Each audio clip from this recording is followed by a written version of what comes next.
కరీంనగర్ జిల్లా కలెక్టరేట్ ఎదురుగా ఆశా వర్కర్ల దీక్ష కొనసాగుతోంది. కలెక్టరేట్ ఆవరణలో వంట వార్పు చేసి నిరసన తెలిపారు ఆశా వర్కర్లు.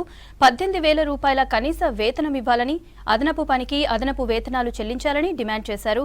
ఉద్యోగ భద్రత, ఈఎస్ఐ, పీఎఫ్ సౌకర్యం కలిగించాలన్నారు. గర్భిణీల నమోదు పేరుతో అధికారులు ఇబ్బందులకు గురి చేస్తున్నారన్నారు. ఇలాంటి సమస్యలను పరిష్కరించి కనీస వేతనాలు ఇవ్వాలన్నారు ఆశాలు.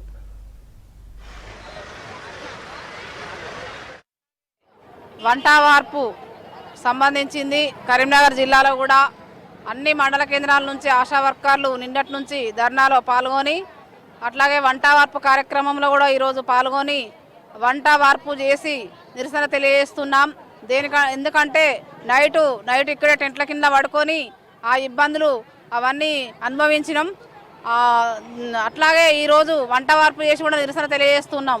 ఎందుకంటే బడ్జెట్ సమావేశాలలో 18,000 ఫిక్స్డ్ వేతనం నిర్ణయించాలి, మా సమస్యలన్నీ పరిష్కరించాలి, అట్లాగే మా పెండింగ్ వేతనాలు వెంటనే ఇవ్వాలి, అట్లాగే మా పైన ఉన్న అధికారుల ఒత్తిడి అట్లాగే పని భారాన్ని కూడా తగ్గించాలని చెప్పేసి ఏఎన్సీ టార్గెట్, పిఎన్సీ టార్గెట్, ఉద్యోగ భద్రత అట్లాగే ఇవన్నీ కూడా మాకు ఏవైతే బెనిఫిట్స్ మేము కావాలని డిమాండ్స్ అడుగుతా ఉన్నామో అవన్నీ నెరవేర్చాలని చెప్పేసి గవర్నమెంట్ డిమాండ్ చేస్తూ ఉన్నాను.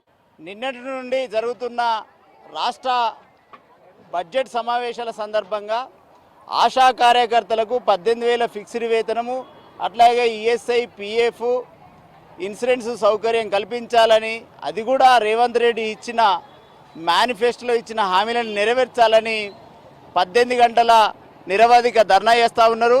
నిన్న రాత్రి కూడా ఇక్కడనే పడుకొని ఈరోజు వంటలు చేసుకొని భోజనం చేస్తున్న పరిస్థితి కనబడ్డది. మహిళా సాధికారత కోసం పనిచేస్తున్న రేవంత్ రెడ్డి మాటలలో ఉన్నాడు తప్ప చేతలలో కనబడతలేదు. నిన్న 2 రోజుల నుంచి చూస్తే రాష్ట్ర వ్యాప్తంగా ఆశా కార్యకర్తలను నడి రోడ్ల మీద పడుకొని ఇక్కడనే అండుకొని తిని పరిస్థితి ఉన్నది. ఈగళ్లలో, దోమలలో అనేక తాగుబోతులు అటువంటి అనేక ఇబ్బందులు ఎదుర్కొంటూ కూడా ఈ నిరసన కార్యక్రమం చేసా ఉన్నారు. ఈ రాష్ట్ర అసెంబ్లీ సమావేశాలు, బడ్జెట్ సమావేశాల్లో మీరు ఇచ్చిన హామీని నెరవేర్చాలి, లేకపోతే 25వ తేదీన మంత్రుల ముట్టడి ఉంటుంది, అట్లా మిగతా చెలో అసెంబ్లీ కార్యక్రమం ఈ సందర్భంగా ఉంటుందని రాష్ట్ర ప్రభుత్వాన్ని హెచ్చరిస్తా